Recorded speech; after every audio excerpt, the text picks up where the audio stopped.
is a rich land and a rare land, a fresh and fair land, a land so blessed in natural beauty, resources, and people that she became the world's best hope. Come, take a look at her, Americans. Glimpse a nation's splendor and be proud of your heritage. Give me your tired, your poor, your huddled masses yearning to breathe free. The wretched refuse of your teeming shores. Send these, the homeless, tempest-tossed, to me. I lift my lamp beside the golden door.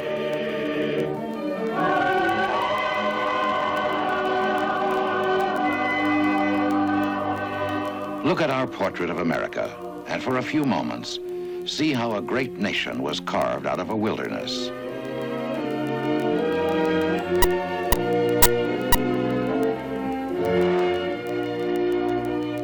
Let's begin our magic carpet ride in New York City, that great melting pot of people and cultures.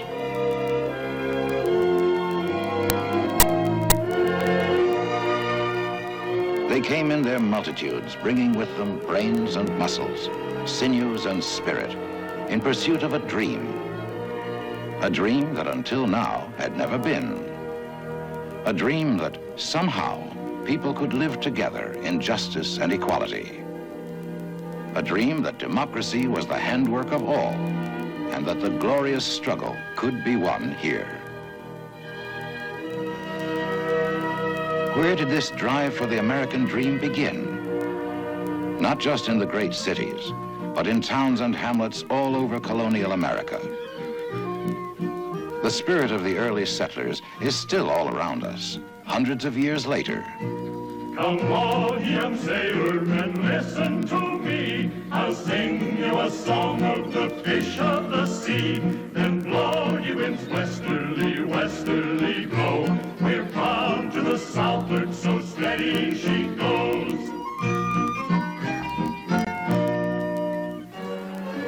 They wanted to be free, to be governed by officers of their own choosing. They would fight in their towns to wrest the freedom of constitutional process from a distant, unrepresentative government. They gave up narrow self-interest for the national good, so that all the generations to come could be at peace in their own communities, free to choose a lifestyle of their own. Simple men fought and won the bloody struggle of the Revolution. To this outpost in the wilderness, Abraham Lincoln came to be a storekeeper and postmaster of New Salem, Illinois, before he went on to the state legislature and to Washington.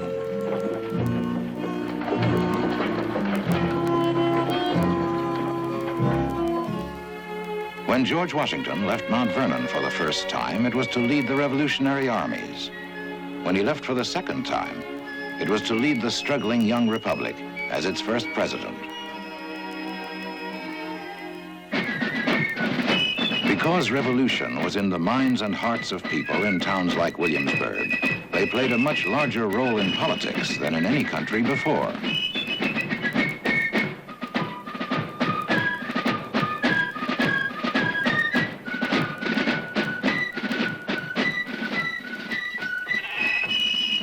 Virginia alone produced 4 of the first 5 presidents: Washington, Jefferson, Madison, and Monroe.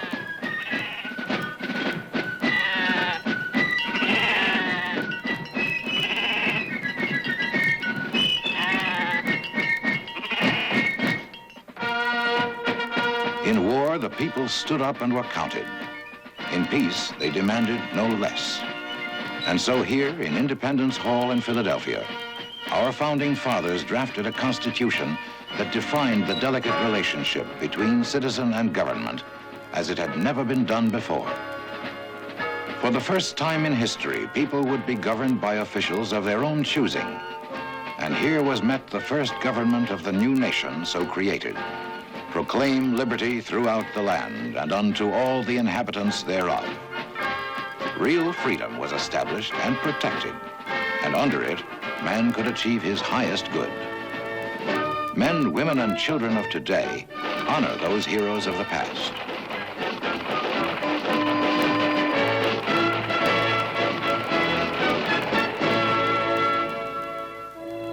Prominent in our portrait of America is the White House, the home of every American president since John Adams.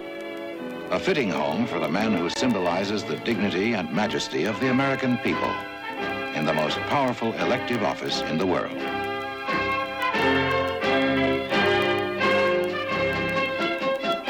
In bloody battle, Americans won the right to choose our leaders, from town meeting to nation's capital.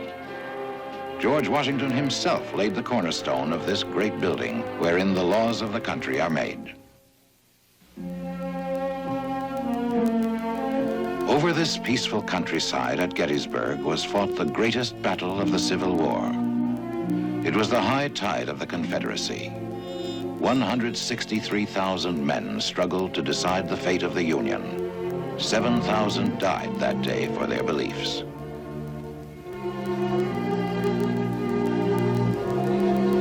As always, our form of government seems to give us the president we need in time of crisis. Here was a man for the ages, Abraham Lincoln, dedicated, humble, grave, humorous, a simple man who gave his life that government of the people, by the people, for the people, shall not perish from the earth.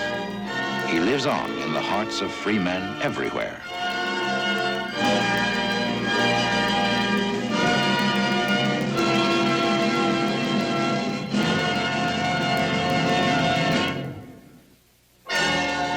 Niagara Falls, whose natural grandeur is just a small part of our nation's abundant resources.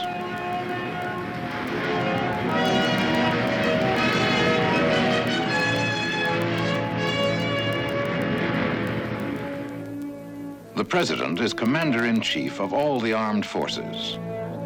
At West Point, with a scholar's broad knowledge, these young men prepare for their life of duty, sacrifice, and service to their country.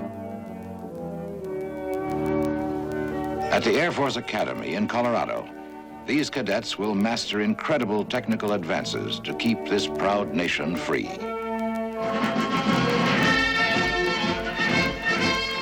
And at Annapolis, these midshipmen will follow the sea, as their predecessors have from the time of the Revolution.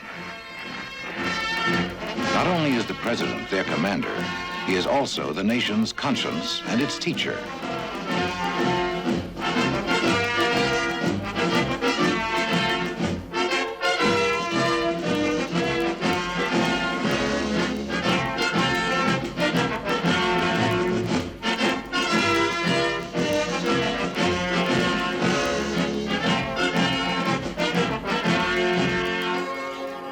Sandburg called Chicago hog butcher for the world, tool maker, stacker of wheat, player with railroads, and the nation's freight handler. Stormy, husky, brawling, city of the big shoulders. More than any other city, Chicago typifies the spirit that has pulled this country from the sparest beginnings to the strongest nation in the world today.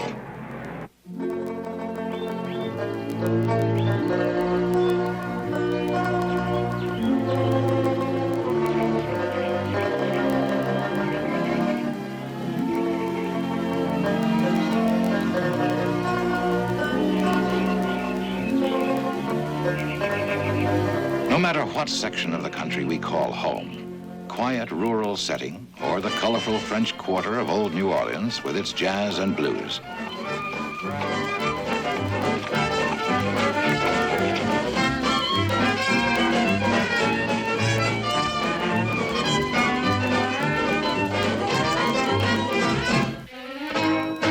there is one thing we all have in common: freedom.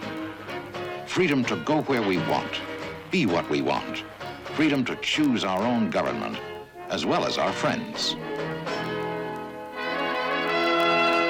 Just where the Missouri meets the Mississippi River sits the jumping-off place for every pioneer that rolled a wagon westward. St. Louis, symbolized by the elegantly simple Gateway Memorial. Pioneers who passed this way stretched the country from sea to sea, pulled by the lure of land and riches for the finding. And each man, woman, and child who saw this old courthouse in 1834 accepted responsibility for himself on the long trip west and forged that uniquely American trait, independence.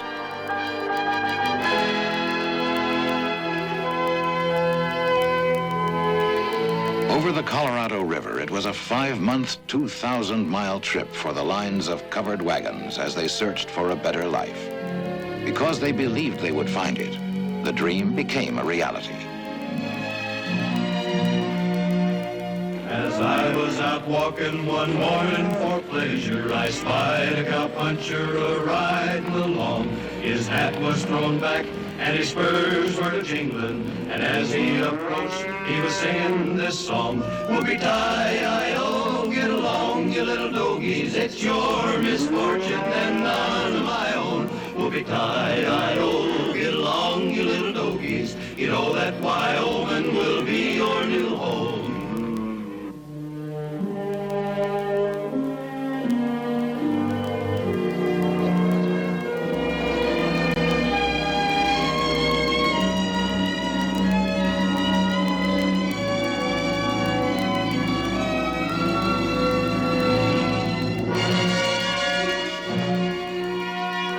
Their spirit and grit got them across territory like this. They built roads and towns and industries where there were none.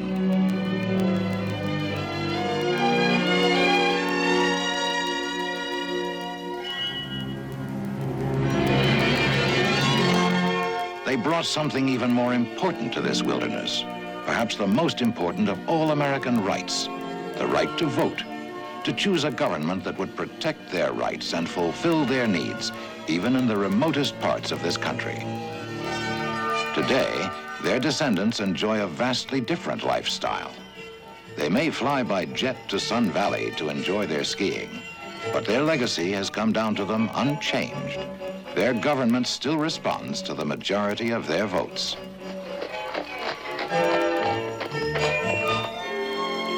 She's a vast land, this America of ours, stretching all the way to the Arctic Ocean and covering 1/5 of the world's land surface.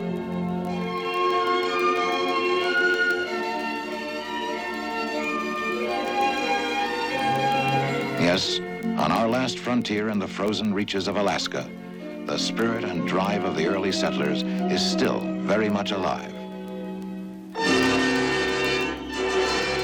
And just as high as rugged Mount McKinley, glorious in its grandeur, highest point on the North American continent.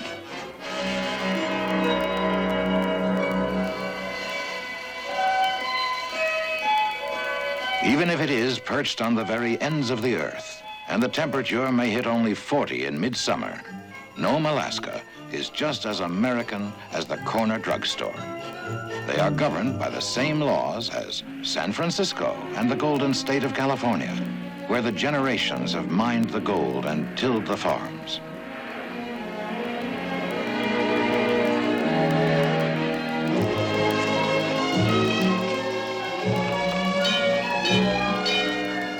They've built a city of grace and elegance where you can meet yourself coming and going.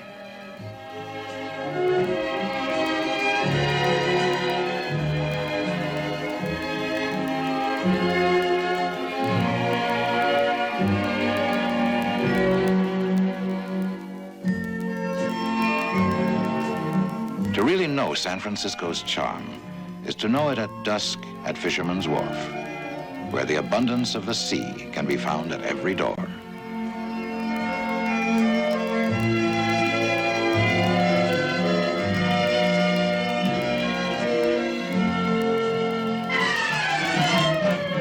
It's a far cry from the bucket brigades and volunteer fire companies of early days, but the thrill of chasing the fire engine still exists, even if it is Los Angeles in the 20th century. Behind the cameras on a movie set in Hollywood, the legends and the lore of the America that was are captured in make-believe.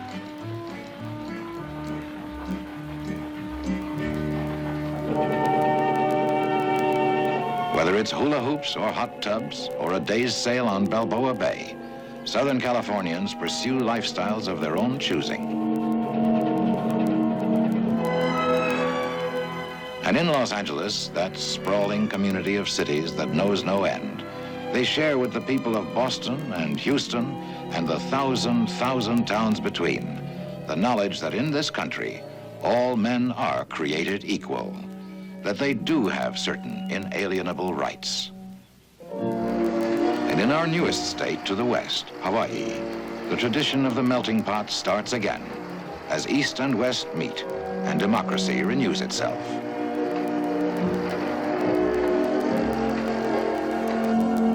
Linking Hawaii into our network of instant communication are telephone cables, satellites, television, radio, all the marvels of an electronic age so vital to preserve what another time secured for us by musket and ball.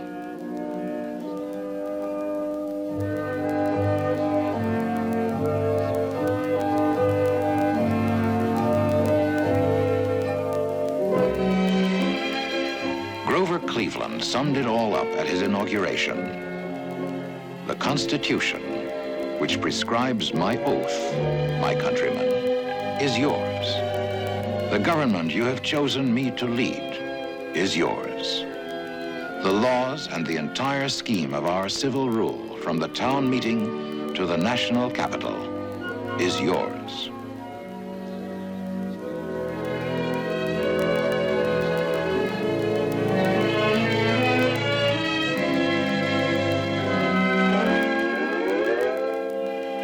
This, then, has been our American portrait. A brief glimpse into a nation's splendor, infinite in its variety, rich in its tradition, blessed in its heritage. America,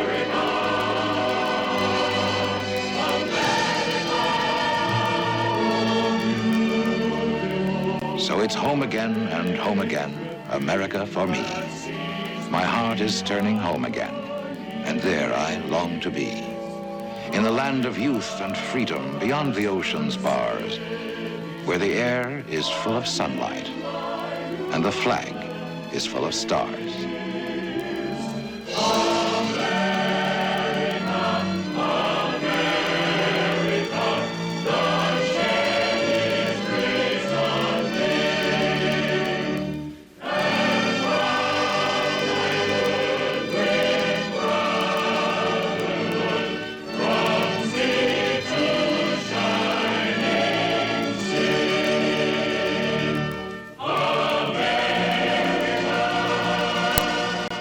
Hey, you made it all the way to the end. Thank you so much for sticking around. Please like the video, drop a comment, and subscribe for more great videos. I have over 300 on the channel so far, and I upload on Mondays and Thursdays, so I ask that you please check back.